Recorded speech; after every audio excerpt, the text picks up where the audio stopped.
pick for STI. I really like the understanding kasi sabi ng STI dito, hindi natin kailangan i-pick yung Kimi kagad, knowing na may Farsa pa na available for us. Ngayon yung BSB, they picked up the Kimi kasi sayang eh. Sayang yung potential na pwede sila magpatakbo ng double marksman. It's really great against the carry and Farsa. But one big problem na kinakaharap ng BSB ngayon is wala silang reach against kay Farsa. Yes, you have the Jawhead, pero walang po-protekta kay Kimi. Yeah. We'll see yung Uranus actually napakagandang pick sana para sa STI.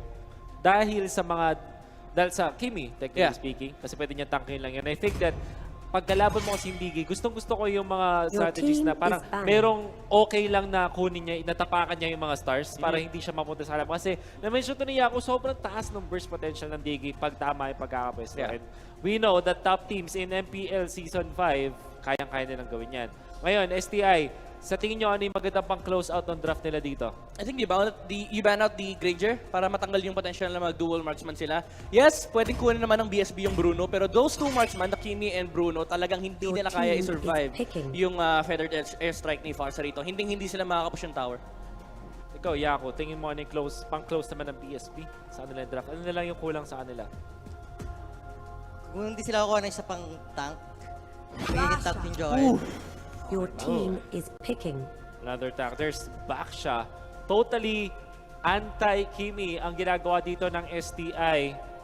They want to shut this Kimi down. And I think that even if you put in either Granger or Bruno, mahihirapan pa rin sila dito sa tank combination ng STI. But they are lacking the damage maybe. We'll see kung ano pa yung dagdag nila dyan. Nana is there. Ayan na yung comfort ng BSB. Ayan na yung flame shot. Yung dual support and a Cho. A split pusher for BSB. I really like the strat. It's against a carry. Kasama niya Lolita. Pero the thing about this affair is si carry, kailangan niya samahan yung Farsa kasi walang kwenta. Wala silang makakapag-objectives. Ngayon, STI, ang lalim ng drafting natin dito eh. The Basha picked up, it's a counter against Kimi. Tapos BSB tinanggal yung export. Kumbaga nagbabasahan sila dito. Pero I really like how BSB's draft turned out. Kasi sila yung may upper hand dito eh. Look at the lanes. Saan magpa-farm yung carry? Kung iisipin mo, pwede nilang iwan yung Cho dito, pwede nilang hayaan. Pero remember, that's a split pushing hero. Kapag yung Cho naman yung tinignan nila, there's a Kimi na pwedeng magbasag ng Torre. Oh, it seems like Shider Cutie is controlling the Cho. Pero syempre, hindi pa naman yung final. Ngayon, since I-mention mo na about BSB, I wanna ask Yako, medyo standard yung draft na to eh, for STI. Parang ito yung matagal na meta. Pero paano ba manalo gamit itong gantong klaseng composition? Meron kang Leo Mord na offlaner mo na playmate na gusto rin pumatay ng patay. Meron kang Karim na mag-farm and then Baksha Lolita. Super standard. But how are you gonna win up against a Kimi lineup sa gantong moment? Ang mangyayari sa STI, siguro mag-1-2-2 sila. 1-2-2? Okay. Protect mage, protect marksman. Tapos sa kabila naman sa BSB is 1-3-1. Kasi meron silang Jawhead at Chu. Napaka-solo. Tapos yung dalawang support, protect Kimi lang. Yeah, kaya nila makapatay. I think yung magandang nakikita natin mula dun sa Molina's cases ay merong bonus na magic damage rin. Ito, di ko na kailangan explanation na. Bigay na lang ako ng prediction nyo. Sino mananalo? Midnight, who do you think is gonna win this? I think BSB. BSB para kay Midnight. How about you, Yako? BSB. Okay, double BSB dahil dyan. Mag-STI na lang ako para hindi tayo unanimous. But now we're gonna pass it on to our casters. It's actually Yaso and Butters. Week 2 of the MPL is upon us, and we're going to be your chatcasters. I don't know, I'm with Wedmar. They said, Yako and Midnight said that they're going to be rooting for BSB here. Do you feel the same way? Sadly, as much as we don't want to sound super one-sided, I'm going to have to go for BSB's draft here. I like the last two picks that they've showed, and I feel like Nana and Cho are going to be the difference makers here for the lineup of BSB. I completely feel the same way. I'm not feeling the Leo Mord pick as much, just like what you said in the backlines, in the sidelines. In the sidelines. In the sidelines. It was about, you'd prefer the Uranus pick over the Basha, but Basha is still one of the heroes that can really absorb the damage that Kimi can deliver here. And we are going to be entering the Land of Dawn, BSB versus SCI. Now, Kimi's going to be fully protected, though. That's what I feel like is going to happen by Trevor and Cap 1. And that's when Jawhead and Shider Cutie, they're just going to be split pushing the lanes. And that's something that Carry doesn't have. That's something that Kribzu does not have at all. But there's a lot of pressure on the lineup here for BSB to deal out the damage and really allow Jirax, as you mentioned, to scale up really well. Because STI, it has a very tanky front line. They have two tanks there. They have the Baksha and the Lolita, if I'm not mistaken. And as our panel mentioned earlier, they were just going for a lineup that completely is trying to go up against that Kimmy. They know how integral the Kimmy is here for BSB because that's where most of your damage is coming from. So, yeah, BSB, I said it before in another game, they have to time this perfectly wherein they can't extend the game way too much because when it gets to the point in the late game where the tanks can just soak up so much damage, they're going to have a really tough time here. And STI, it's going to be a little bit easier for them to get away with it. Yeah, but the thing here is that STI's lineup is not a lineup that you can fully count on, so to speak. I mean, yeah, they can go for the big initiator, like with Lolita can initially go for the Numenor Blast, catch anybody off guard, and that's when Carrie and Leomord would be jumping in. But I still don't feel like it's enough because they're just going to be solely relying on Carrie. Farsa, sure, she dishes out a lot of damage, but that's if she can get the early game spike. And that's something that BSB inherently has with Kimmy. They also have Jawhead that can completely counter out Farsa. And then they also have Cho that can single out Carry, single out anybody that's getting in their way for Kimmy to take down the front lines. Yeah, STI has to be really careful how they handle the early game rotations, especially with the jungle. Of course, they're going to be protecting the Farsa, letting the Farsa spike fast. And if they're not careful, they're going to run into BSB in the jungle. And I'm sort of leaning towards more BSB winning it in an early game fight within the jungle before Farsa gets a feathered airstrike if SCI is not careful. So I'm actually expecting BSB are going to do this aggressively from the get-go because they know that it's a ticking time bomb for them. They have to do this quickly. You mentioned, though, that the STI lineup isn't something that you can completely count on from the get-go. Is it because of the Leomord? Was that like the alternate universe version of us there that for a was second? completely different timeline, right? Yeah, there. the separate timeline. Yeah, Why was I a girl in that timeline? You are a girl in that timeline. There's nothing we can do there. That's our co-host there over at the Filipino stream, Yasu Meow and Butters. Well, we're going to be diving into the game. But yeah, flame shot. Just like what she said, carry is going to be crucial here. And I think this is a support Farsa. Actually, yeah, since they do have the carry, they're going to want to prioritize the farm a little bit more on the Farsa. But the fact that Farsa is getting the Lethal Wanderer first, just setting it up for Kripzu. So, yeah, it looks like it is going to be a support Farsa. Meanwhile, over there on the side of BSB, they're just doing what they need to do with that Kimmy, allowing her to get the resources. Now, what's going to happen here is Kimmy's already going to be level 2 or 3 at this point in the game. They can easily go for early turret pushes just because Nana and Diggy, they do have masks. So they will be funneling all the golden EXP towards Jiraxu there. And yeah, Jiraxu is already level 4, already doing quick work, and they did make a switch there with the Jawhead. They are going to try to pick up a fight here. It's going to be harder for SCI now that Jiraxu is level 4, and they're still catching up. Kripzu, although, also level 4 as well, but the fact that BSB was able to secure the crab here in the bottom, going to be a little bit harder for STI to farm and catch up. Oh, Dogman just bumped into the wall. But Kripzu doesn't have the protection that he has. And speaking of protection, all the protection here is in the buyout line, and Wilson is not in a good spot. That is going to be the first blood going into the hands of Lembot as well. That's good for Lembot, especially for this Leomord. Allowing that. Meanwhile, Dogman catches off Trevor. Trevor on the run now. Lembot and the rest of STI on the chase. And there goes the Diggy. Trevor goes down on the side of BSB. STI having a better start here. Able to get 2 kills from the get-go. Even though that Kimmy farmed up really quickly, those 2 kills were very crucial for STI. I think Wilson was trying to go for an ejection there, but didn't really follow through completely. There goes the Fantasy being summoned, and there goes the ejection. Maximum charge is going to be connecting onto UG. 1-1, Jiraxu and the rest of the 3-man team is just going to do quick work onto Lembot. Those pellets are hurting UG very much. Gets the shield on time. No Numenor Blast available. Wilson gets ejected. Numenor Blast getting charged up by Dogman. It's going to kill Wilson. And Dogman is alive. Shattercute is in the back line. Takes down Dogman. Might actually get Kripzu at this point, but no. That's going to be the maximum charge, taking him out. A lot of losses there for the side of STI. Good recovery there by the rest of BSB.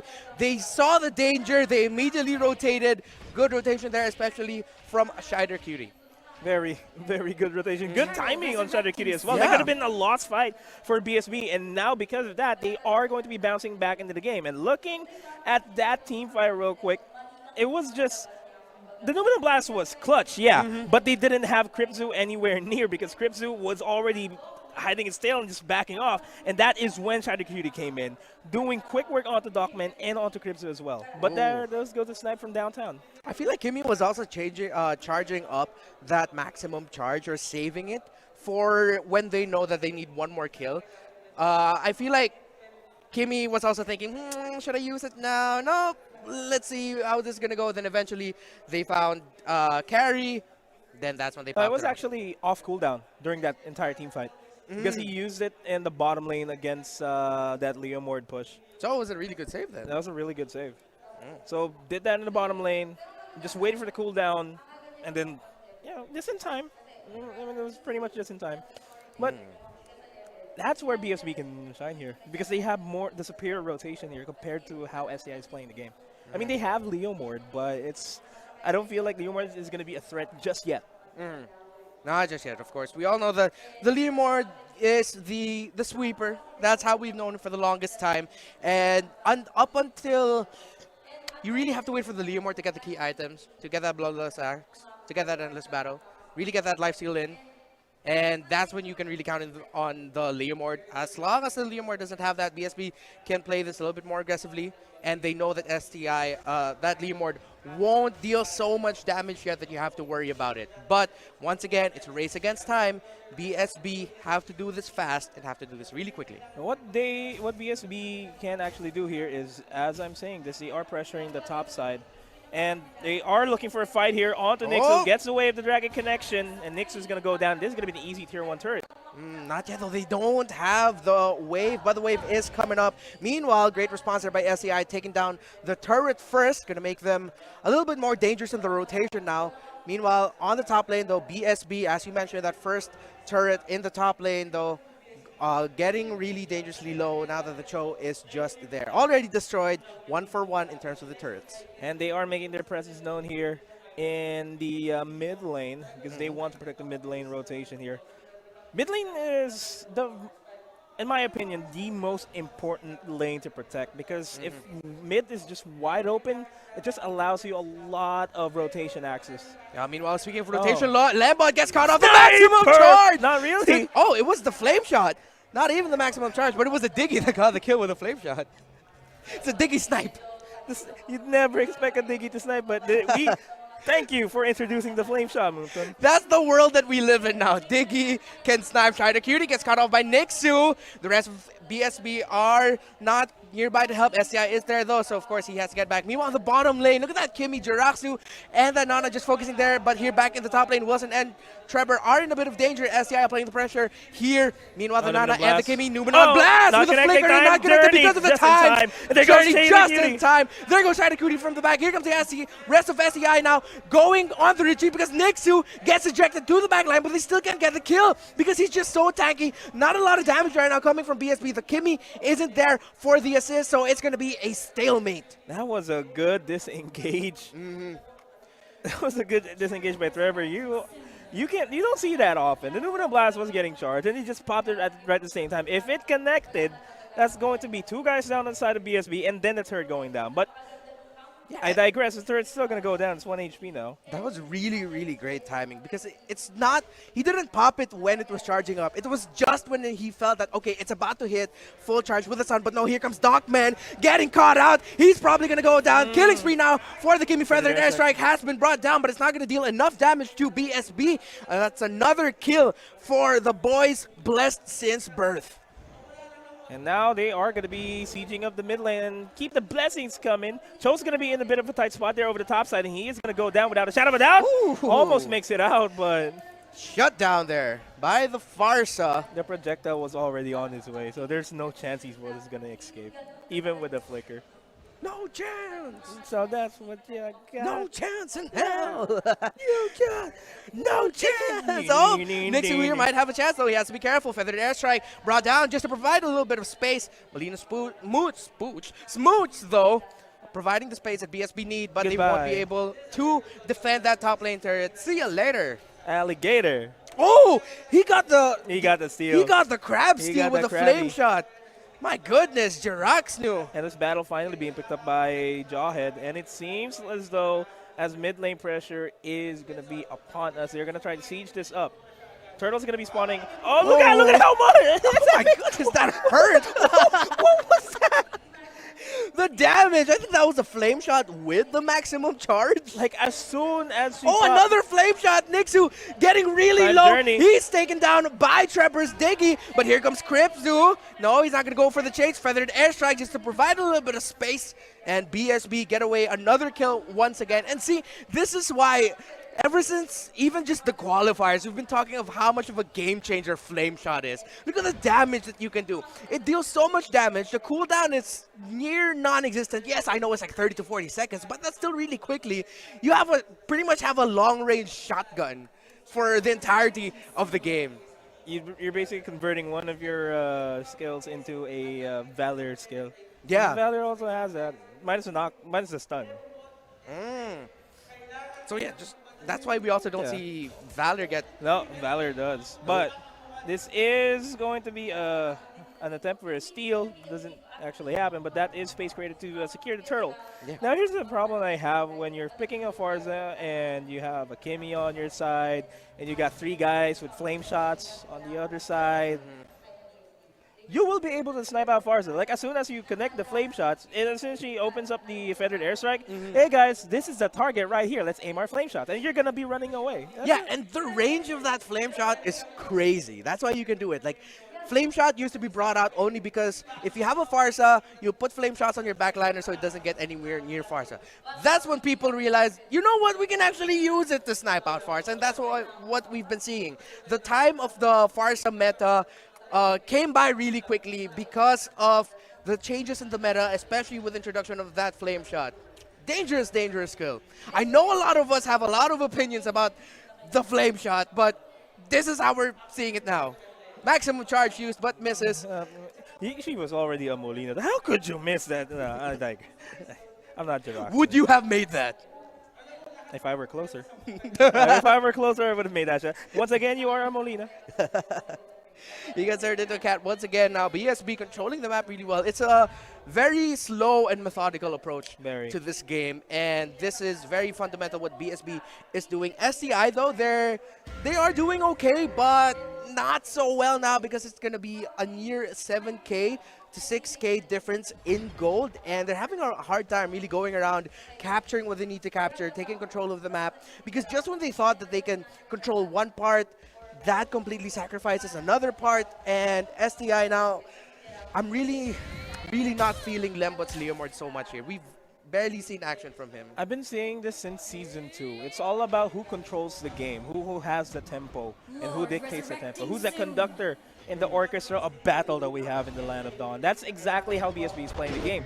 They're making sure that SCI can't rotate outside of their terms. They're controlling SCI in all aspects of rotation. Look, if you look at the map, Oh, the knock-up! But it's going to be a 3-on-1. Can he try to get it? Oh, the flame shot! Moment of blast catch and it connects onto Diggy. Trevor's going to be forced to use his time journey. That's going to be Jiraxo without any proper protection that Molina's going to be used. Oh! And that is a painful snipe with that massive charge. Maximum charge hitting plus ultra from long range for 3. Jiraxo absolutely on fire. He's 5-0-5 in this game. My goodness, BSB. You know that 5 kind of looks like an S, right? SOS. That's an SOS. That's what STI is calling for right now. They need to bounce back from this game, and I feel like the only way that they can bounce back from this game is if they can pick off Nana and Diggy so that they can have an open way to Kimmy. And at the same time, I feel like Lembot really doesn't have to wait until near the very end when everyone else is low. Like, not necessarily just use Leomord as a sweeper, because once BSB sees Leomord coming in, that's going to change their mentality approaching into the team fight. So Lembot has to be a little bit gutsier here. But I'm thinking that maybe his reservation right now in terms of actually engaging, is it coming from the fact that he's still lacking the items? Does he still not have enough items that he needs to be effective? Because right now, while he's waiting, he's just a non-factor. And I feel like mid lane is going to be the primary point of contention here. Sorry to cut you off there. Because this is going to be a siege. The Lord is going to be marching over at the top side. They are going to be walking with the Lord this time around. Basha's going to try to run around. Numina Blast being charged up. It's not going to be connecting to anybody. Just going to be connecting on that cannon minion. And this is going to be an all-out defense from SCI. They need to stop this from happening. The Lord is going to go down. And while that's happening on the bottom lane, Wilson's going to take out Lembot. And that is something that you don't want to happen. Defending a siege and you're one man down. And this is the mid lane going down as well. Just the inhibitor turret staying here. Nixu trying to get a stun connection. Not going to be happening. They get pulled back. Rizzo does take down Shider Cutie. But that is at the cost of a turret. And they have to fall back because Jiraxo is free hitting. This Kimmy is doing whatever the hell she wants to do. And once again, this is why I said I really wish they picked the Uranus instead of the Baksha. Because yes, they're both tanky, but Uranus really is a sponge against Kimmy. You need that, especially against a player like Jiraxo here. And STI, this is going to be a near impossible mountain to climb. This is one of those moments where you actually need BSB to make a mistake. You can make all the right moves, but if you're STI, that might even not be enough. What you need here is BSB to make a mistake. Yeah, you need the sponge that lives in the pineapple under the sea. Huh? Why? Oh, because sponge. Okay, I see. Thank you. Brute force breastplate. Oh no, but Trevor gets caught off. Feather airstrike just provide a bit of space. Numenor Blast getting charged up, not getting anyone. They just sidestep that confidently, and Dogman shield up just to stop the damage coming in from the Kimmy. Those are the fights that they don't want to happen. Yep. They need to be reactively proactive, if that makes sense, because it's BSB just looking for the initiates, even though they just don't have the good initiates. I mean, SCI has Lolita to go for the Numenum Blast. Lembon has the Stomp to slow anybody down, to connect the Numenum Blast, and then we got Nixu that can just roll over anybody. But at the same time, I also have to point out here that BSB is running 3 flame shots, so that gives them a lot of damage before even going into a team fight. That's true. From afar, you can already whittle down STI's health, and then during a team fight, you have the knockback. I don't know, Lembot gets caught off here, but Shider Cutie says, no, I'm not taking that just yet. Nixu sees him in the backline, tries to go for the interception, but not able to take down or pin down Shider Cutie. He did a little bit of shaking and baking there. Just a little bit of shimmy. A little shimmy. Crossover, step back, turn around, fade away, dunk. Where was the dunk in that? I get the crossover, like, sidestep, turn around, Fade away, dunk. okay. Okay. Like, imagine turn around, then you fade away, and then you still manage to dunk. Bro. That's basically what's happened there. And this is basically what SCA is looking to do. They're looking to turn everything around. See the connection there? Yep, I like that. But it's going to be really difficult, though. It is. They need some of Michael's secret stuff. They need that cartoonish ability to dunk from the... Oh my goodness! the Lord! The Lord! We heard the Lord all the way from here in Makati. Trevor's getting down really low. Lambot going in for the chase. They take down the Trevor. There goes the Diggy. This is probably an opening for STI, but their backline is getting taken out. That's a kill on that Jawhead. A kill on the Lolita. It's 2 for 1. Oh, but look at the damage coming in from the maximum charge. STI able to take down 2 members of BSB. For me, they win that fight. Even though they do take a loss, they win that fight. That allows them to catch up a little bit, but that wasn't enough of a gold swing. They're still behind 10K, and they can't even find the positional advantage here over BSB in the Lord Pit because you have so much zoning capabilities. You have the mines from the Diggy, and you also have the Melina Smooch coming in from the Nana. That's another reason why they're having such a hard time moving around that map, because BSB has a lot of spacing. Well, hold up there. Hold up there, partner. Why does this happen? You go Texan on me, man. I Oh, don't know. Getting But they a lot are of going damage. to try to go for this Lord. That's what SCI wants. And they cannot get that because we got the Molina on the Nana. We got Diggy that just can pull anybody back at any time. But this is going to be an attempt for SCI regardless. Molina is going to be expanded onto Dogman. Here comes the feathered airstrike. Connects onto Cap 1. Going to be popping up the immortality. Mid lane's going to go down as well. But we do have Shider Cutie over the top lane, over in mid lane. I mean, yeah, BSB have to try to make the most out of this next too. Wilson gets caught up, but here comes Shider Cutie in the back line. Dogman gonna go look down. at that damage. Dogman getting really low. Time's Journey has been popped just to get away. And no casualties just yet. But Shider Cutie going in for the chase and doesn't completely commit because he does have the immortality up on Nixu. And he knows if he fully commits and he's not careful, Farsa's just there with a feather dash strike. But all those efforts was not in vain because BSB able to space out STI really well and taking that Lord. And Hans too. it's a level 2 Lord. It's going to hurt. It's going to be marching straight into the mid lane, which means that STI is going to be devoting a lot of skills to take down the Lord before he reaches the base. Yeah, but that's if BSB allows them to get even to that middle area of the map. Yeah, they can start split pushing at any time now, and I think that is what Cho's going to do, what Cheddar Cutie's going to do here over the top side. Jawhead is going to be waiting for a proper opportunity to eject Farsa in towards BSB's front line. I feel like that's the case. He's yeah. Yeah. And look what's happening here. You mentioned that what SCI needs to do is try to start whittling away the Lord while it's in the middle. But because of the spacing and the map control that BSB just has here, it's really hard to do. And look at the aggression BSB is showing here, applying the pressure in the mid, not even allowing them to get out of base. And they are going to be sieging up the bottom lane. That's going to be a lot of skills expended onto the Lord. Bottom lane turret is going to go down. Top lane inhibitor turret is going to be next. There goes a feathered air strike to be used defensively on all fronts in order to dish out the maximum amount of damage. Time Journey is going to be committed there. That's going to be the kill by Lembot. Numinal Blast being charged up. Going to be connecting on the 2 people, but not a lot of follow-throughs here. Crimson is going to be going in for the kill, but it's not going to be enough because Strider Q is going to be in the back lines, but Jirax is now going to go down. Strider Q tried to go for Dogman, but that's not going to happen though. And this might be a good... No, this is not a might be. This is a good defense from SCI, but that is already a quarter of the HP chipped down from the base.